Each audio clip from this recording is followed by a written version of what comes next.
ఇప్పుడే జీ5 app download చేయండి. చూడండి మీ ఫేవరెట్ టీవీ షోస్ ఎప్పుడైనా ఎక్కడైనా.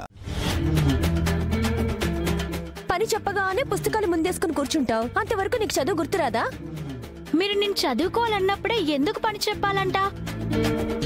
దాంతో నువ్వు మాట్లాడలేవు అమృత. అది చదువుకుంటుందని మీరు అనుకుంటున్నారా అక్క? నువ్వు కూడా ఏం పని చేయవు, ఏదో ఆలోచిస్తూ ఉంటావు. ఎవరైనా చూస్తే చాలు పని చేస్తున్నట్టు నటిస్తూ ఉంటావు. చూసావక్క అది ఎలా అంటుందో? ఎందుకు అనవసరంగా గొడవ పడతారు? అమ్మా కుముదా, నీ ధ్యాస చదువు మీద ఉండాలమ్మా. ఎవరి మాటలు పట్టించుకోకూడదు. చూడన్నయ్య, అమృతక్క ఎలా అంటుందో. ఈ కొత్త సంవత్సరం అయినా మీరు కుదురుగా ఉండరా? అన్నయ్య లేకపోతే ఏవేవో కబుర్లు చెప్పుకుంటూ గొడవ పడుతుంటారు. మీ చెల్లెల్లే నయం. నాకు కబుర్లు చెప్పేవాళ్ళు లేరు, గొడవ పడేవాళ్ళు లేరు. నీతో పెట్టుకోకూడదు అనేసి వాళ్ళకి తెలుసు కదా శివ.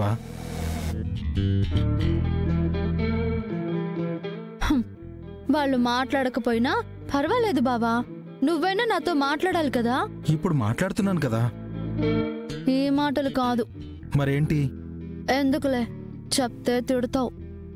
అందుకే నీ జోలికి రాకూడదు అనేది. అన్నయ్య, అమ్మ నాగవల్లి, ఏంటమ్మా చెప్పా పెట్టకుండా వచ్చావు? వాళ్ళకి చెప్పిన ఉపయోగం ఉండదన్నయ్యా. పైగా మనం చెయ్యబోయే మంచి పనులు కూడా అడ్డుకోవాలని చూస్తారు. కనీసం మా పెద్దమ్మకైనా చెప్పావా? లేదు వదినా, కంగారులో వచ్చేశాను. కంగారు ఎందుకమ్మా? ఏమైంది? నువ్విలా చెప్పకుండా వస్తే తిరుపతి వాళ్ళు కంగారు పడతారు కదా. పెద్దమ్మ కంగారు పడుతుంది. వీర్రాజు అన్నయ్య ఆరా తీస్తాడు. అంతకు మించి పెద్దనాన్న అన్నయ్య కనబడకుండా పోయినా మంచిదే అనేసి కోరుకుంటారులే అమృత. ఏయ్, ఎందుకలా అంటావు? ఏది ఏమైనా ఇంట్లో ఆడపిల్ల అడుగు బయట పెట్టేటప్పుడు ఎవరికో ఒకరికి చెప్పే వెళ్ళాలి. వాళ్ళేమన్నా నేను పట్టించుకోనన్నయ్యా. కానీ మనం పట్టించుకోవాల్సిన విషయం ఒకటుంది. అది చెప్పాలనే ఇక్కడికొచ్చాను. అది ఏంటో చెప్పమ్మా. ప్రాణం అడ్డేసైనా సరే ఆ సమస్య నుంచి తప్పిస్తాను. నాకు బిడ్డ పుడితే నీ ప్రాణానికి ప్రమాదం అని చెప్పారన్నయ్యా.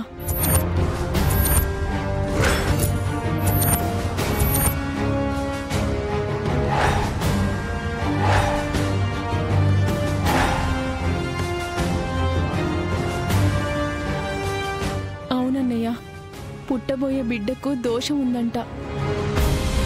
నువ్వు మొహం చూడకూడదు, చూస్తే ప్రాణగండం చెప్పారు. దానికెందుకమ్మా భయపడుతున్నావు? బిడ్డని చూశాక ఏదైనా అయితే అప్పుడు ఆలోచించొచ్చు. నువ్వంత తేలిగ్గా తీసుకోవద్దు బావా. నా మెళ్ళో పసుపు తాడు భద్రంగా ఉండాలి. అప్పుడే జీవితానికో అర్థం పరమార్థం ఉంటుంది. నీ కడుపులో బిడ్డ పెరుగుతుందంటే అందరం సంతోషపడ్డాం. కానీ ఇలా జరిగిందేంటి? అన్నయ్య నీ బిడ్డని చూడాలని, ఎత్తుకుని ఆడించాలని కలలు కన్నాడు. ఇప్పుడు ఆ బిడ్డని చూస్తే ప్రాణానికి ప్రమాదం అంటే ఎలాగే? జీ5 యాప్ డౌన్లోడ్ చేసి అన్ని ఎపిసోడ్స్ పూర్తి ఉచితంగా చూడండి.